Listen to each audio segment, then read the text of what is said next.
Lauren here has a little bit of a posing issue that she noticed in her last competition just this past weekend.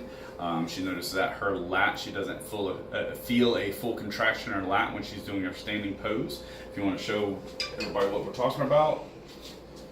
So when she's saying it, she says that she's not feeling a complete tightness in this left lat. So this is how we test for everything. You go and relax. So we're going to test everything to find out why she doesn't feel the contraction in her lat.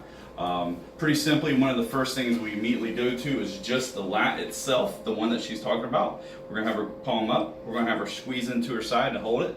And I'm just going to pull it away. Go ahead and hold strong. And then she's missing strength there. So in the comparison, right here, 1, 2, 3, super strong.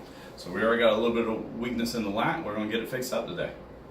If you guys remember from the last video, anytime we're having a little bit of a lat issue, there's always going to be a pelvic issue, just because of the way the lat has to anchor down in the pelvis area. So we are going to check a few muscles that originate up here, and we're going to see what's weak.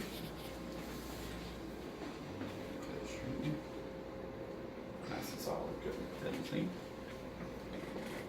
Good. And there it is. One, ready, set.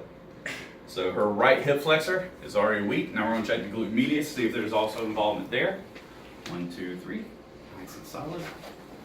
1, 2, 3. Oh yeah, that one's good too. All right. So we got both sides. We got right hip flexor as well as right glute medius. We're going to check the adductor as well. 1, 2, 3. And that is weak as well. Hold firm. Nice and strong. So far we've got 3 muscles that are major influencers of the pelvic stability that are weak today. We got adductors that are weak, glute medius is weak, as well as the hip flexor is weak. We're going to flip her over and check glute max and see that, and then we're going to get you fixed out. 3, hold, nice and strong, and this knee up in the air, nice and strong. All right, so glute max is strong. So we're just dealing with the 3 that we found in the front. Her glute max is strong, so this is going to be pretty easy. We're going to figure out which vertebrae to move and exactly which type we're going to do this.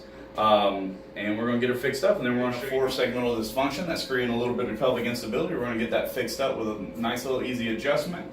We know exactly which vector of force to use with Lauren, and then we're going to check.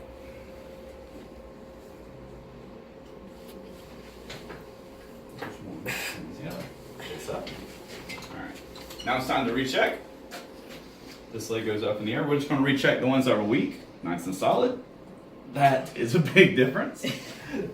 And leg is out, lock solid. That's a big difference. I don't know if anyone noticed, but when we were testing the first time, there was a lot of movement in the pelvis when we tested glute medius. This time there's none, and it's nice and strong. Cool. We've just finished adjusting the next stage, and what we're going to do today is she's going to go with one of our therapists, and she's going to get released in this lat. We're going to do some releasing through the spinal column, probably to the hips, just to release some myofascial areas. Now we're just going to retest and see what happens. All right, so we've got this left lat. Go ahead and palm out, hold in, and I'm going to pull away. That is much stronger. And let's see when she hits her pose.